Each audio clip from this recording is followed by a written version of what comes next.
You watching News TV Nightline with me, KHALIESHAH BINTI MOHAMAD KHAIRUDIN and NURUL SAZWANI binti ELIAS. News making headlines. Since its inception in 1995, this festival has decorated the skies of this industrial town in Johor with thousands of colorful kites every year. Today, the festival has grown to be an internationally acclaimed event. Through its name, the Pasir Gudang World Kite Festival attracts kiting enthusiasts from all over the world. Expect plenty of exciting contests, demonstrations, spectacular ground displays, and some of the most amazing kites you will ever see. Visitors will also be able to explore stalls selling various goods and collectibles. The event will take place at Bukit Layang-Layang. The next reporter will be continue with ATIKAH ZALI. Thank you to KHALIESHAH in studio. I am your ATIKAH as reporter about Pasir Gudang World Kite Festival. Thousands of visitors gathered at Bukit Layang-Layang, Pasir Gudang to witness the launch of 94th Pasir Gudang World Kite Festival 2019 on Friday. Johor Princess Tunku Tun Aminah Maimunah Iskandariah Sultan Ibrahim over-presented her father, the Sultan of Johor, with this event. The launch featured the release of bright-colored kite into the sky as well as other performance. The kite sky that simply performance was sprinkles LED light to kite up to the sky to show off acrobatic whose turn and loop was a crowd favorite. Traditional kite from over the world were also featured. Festival which is aimed at attracting more than 300,000 visitors and kite enthusiasts around the world at this Sunday. That's all for me at Pasir Gudang. Back to studio. The next news, Corporal David Edmund Rapi, one of the two soldiers who went missing since Friday during an operation on Pulau Perak in Kedah, was looking forward to retiring from the military service in about 2 years' time. David, who has been in service for about 20 years, and his colleague LCPI Moses Lodgers, also from Sarawak, part of the OP Pejarak operation of Royal Malaysia. The search of rescue operation was later resumed by the Army with help from the Royal Malaysian Navy, the Royal Malaysian Air Force, and the Malaysian Maritime Enforcement Agency. The reporter will be continued with ATIKAH ZALI. Thank you to KHALIESHAH in studio.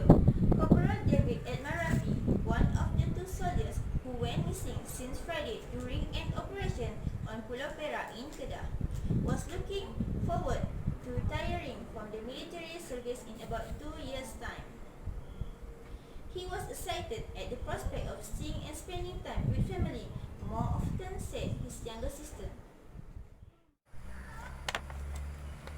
Excuse me sis, you as a younger sister of Corporal David Edmund Rapi, what is your reaction about his missing? Our parents, we are shocked when police personnel come to our family to inform them of their missing son. Okay. When is the last time you see the Corporal David Edmund Rapi? I saw him was in June when our return to their hometown in Dalat Muka in Sarawak for a holiday. Okay, thank you, Miss. Moses from Kampung Senibong in Bau, in service for 5 years, is from the 4th Battalion of Royal Ranger Regiment, based at the Bukit Kauder Camp in Perlis. His cousin, Mariana Ashantrarangga, 22, said while family members were still sad, many of Moses' friends who were just as upset, we are praying that he was safe. Okay, now let's interview a part of family. Good evening, Auntie. Can I ask you something? What is your feeling about missing Lance Corporal? I'm really sad because of his missing. I'm really close with him and seems like dream because he's lost. I love him. Please come back. It's okay, Auntie. I feel sorry too. Thank you. On Friday night, soon after realizing that both personnel were missing during the roll call, search effort by team members ceased immediately but had to be stopped in the early hours of Saturday because of strong winds, heavy shower and limited visibility. We'll see again in international news. Saudi Arabia condemned on Tuesday Israel's demolition of Palestine homes in a controversial operation the previous day, urging world power to stop this aggression. Israel demolished 12 Palestinian buildings, including several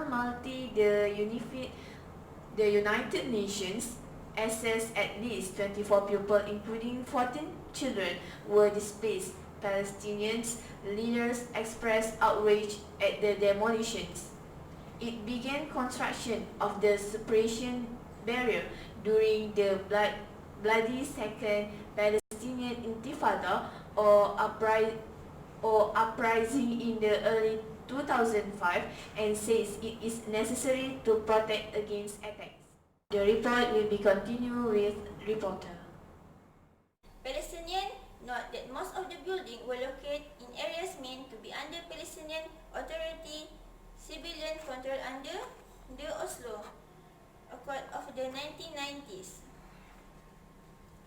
Israel occupied the West Bank and East Jerusalem in the 1967 Six-Day War. It later annexed East Jerusalem in a move never recognized by the international community. And now let's see the video.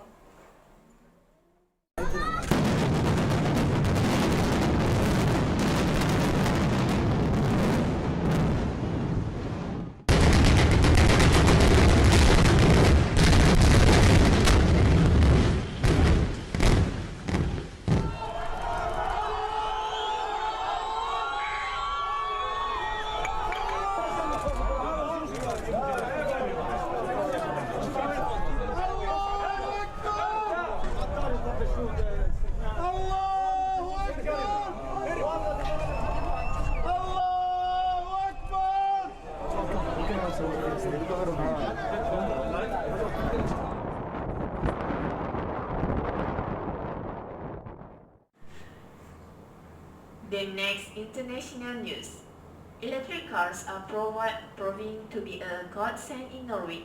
We are told that almost half of all new passengers car sales last year were electric or hybrid vehicles. Then, they aiming to end fossil fuel car sales by 2025. Electric vehicles now account for 220,000 of Norway's total fleet of 2.7 million cars. Aims to have a mostly. Then India aims to make all new vehicles electric in 2030. More electric vehicles are set to get a lot cheaper with advanced technology. Carbon neutral fleet on its roads by 2040 in China. It is world's largest car market is determined to stop the production and sale of vehicles powered by fossil fuel in the near future. The report will be continued with a reporter. Thank you to KHALIESHAH in studio. Britain and France will phase out the sale of petrol and diesel vehicles over the next 20 years. Aviation emissions are relegated to the back burner by being excluded from the Paris Accord. They are also unrelated by the international industry, allowing emissions to grow. It is a stark reality that aviation emissions are many times more warming than those from the same amount of fuel burned on the ground. It is hoped that G20 nations will put the bugbear of aviation emissions under the microscope and tackle this critical issue to combat climate change. We hope Malaysia follows suit in promoting electric car. That's all from me. Ayo goyang Shopee, pipi. Belanja di Shopee, semua happy goyang Shopee, goyang Shopee pipi. Jadi Shopee semua happy pipi. Welcome back. Now we continue with the new 4 case in Malaysia. We will hear the report from AQILAH. AQILAH, you there?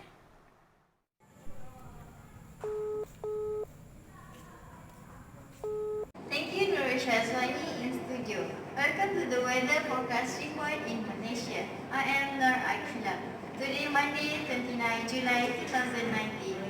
In Alustar, 31 Celsius, Georgetown, Malaysia, 31 Celsius, Ipoh, 30 Celsius, Johor Bahru, 31 Celsius, Kanga, 32 Celsius, Kota Baru, Kelantan, 31 Celsius, Kota Kinabalu, 27 Celsius, Kuala Lumpur, 31 Celsius, in Terengganu, 25 Celsius, Kuantan, 21 Celsius, Kuching, 31 Celsius, in Pasir Gudang, 31 Celsius, Penang, 13 Celsius, Sarikih, 30 Celsius, Seremban, 31 Celsius, Shah Alam, 31 Celsius. Wherever the weather in your country, we need to drink a lot of water and reduce outdoor activity to avoid being exposed to heat stroke and other health problems. That's all for me. Back to studio. Thank you. For weather in Australia. Australia's climate varies greatly throughout the states and territories. The one-four season across most of the country, and a wet and dry season in the tropical north. Australia's seasons are at opposite times to those in the north hemisphere. December to February is summer, March to May is autumn, June to August is winter, and September to November is spring. This video shows now at the Australia is winter spring flower fair Canberra, and it is tourist attraction for a very beautiful spring. Now we will continue news sport. JDT Superliga Champion 2019. Johor Darul Takzim JDT is officially named Superliga Champion 2019 when raising their prestigious trophy at Tan Sri Hassan Yunus Stadium Lakin here tonight. Early in the final match of the South Harimau squad on their own, they had to be satisfied when sharing their points, with Terengganu aboard them recorded a 3-3 draw. The report will be continued with AQILAH ZAINAL. NURUL SAZWANI in studio. The decision, however, did not return the JDT Championship that took place at Johor Bahru GT Square tonight. It is estimated 5,000 JDT fans will gather to celebrate the success of their favourite teams to record multiplier hatches. Meanwhile, at a ceremony held at the Johor Bahru GT Square, JDT received the recognition from the Malaysia Books of Record of their success. That's all. Before we end this news, let's watch an entertainment video from girl who rapping with baju kurung, whose real name is Nur Ayufatini Muhammad Bakri, has been gaining worldwide. Film since a video of the rapping in hijab and a traditional Malay baju kurung went viral. The video was from her performance of a competition in a homestead of Perak, Malaysia last November. Yo, Bunga is me. Shout out to HMO. Yeah. Salam satu enam baris, tak ada tambah, tak ada tolak. Yang dulu hati koyak, sekarang tak punya banyak corak. Jarang-jarang nak borak, tapi now mereka belum sorak. Jiwa aku masih goyang, itu yang buat orang goyang. Masih kurang makan garam tapi bermula masin. Secubit dan kau tak rasa kalau lebih nanti bersakit. Hidup biar dari bawah, jangan terus atas bukit. Buka cookies, brief you not ready, aku ada 2 kids. Semua peluang aku remah sebab Jackie Hilacan. Buka Dewi, I'm a teenage one show. Aku dah ranoni, trophy dalam hati mama sudah juara. Mana buaya sini darat, aku on kasih bara. Mereka jinak berjalan, sekarang aku jinak nak berlaris. Piku nyaris, jaris padan semua hilang dari kondisi. Spekulasi bersih hadap jadi posisi dalam posisi. Now they calling bomba. We end our news with Assalamualaikum and goodbye.